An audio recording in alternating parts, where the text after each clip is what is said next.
Hello everyone, ഇത് കണ്ടോ, ഞാൻ ഇതിനെക്കുറിച്ച് പറയാൻ വന്നത്. ഇത് ഖൈരതാബാദ് ബഡാ ഗണേഷിൻ്റെ വിഗ്രഹം തയ്യാറായില്ല, തയ്യാറാകാൻ പോകുന്നു. വിനായക ചതുർത്ഥി ആകുമ്പോഴത്തേനും പൂർത്തിയാകും. ഇവിടെ ഈ വിഗ്രഹം ഇങ്ങനെ വെക്കാൻ തുടങ്ങിയിട്ട് 71 വർഷമായി. അത് കാരണം ഈ 71-ാം വർഷത്തിൻ്റെ ആഘോഷമായിട്ട് 69 അടി ഉയരമുള്ള വിഗ്രഹമാണ് വെക്കുന്നത്. ഇവിടെ തന്നെ ഉണ്ടാക്കുവാണ്. ഖൈരതാബാദ് എന്ന് പറയുന്ന പ്ലേസിൽ ഇപ്പോൾ പണിയൊക്കെ സ്റ്റാർട്ടായി.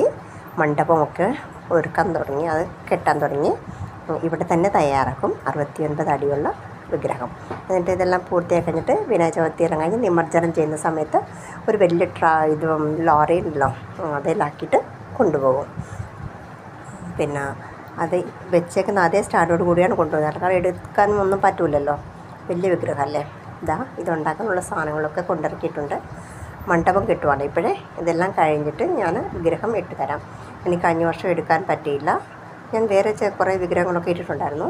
ഈ പ്രാവശ്യം കണിശമായിട്ടും വിഗ്രഹം എല്ലാം ആയി കഴിയുമ്പോൾ നിങ്ങളെ ഞാൻ കാണിക്കുന്നതായിരിക്കും കേട്ടോ. പണിയൊക്കെ തുടങ്ങിയിട്ടുണ്ട്. എല്ലാ വർഷവും കൂടി വിഗ്രഹം വെക്കും. ശരി എന്നാൽ ബൈ.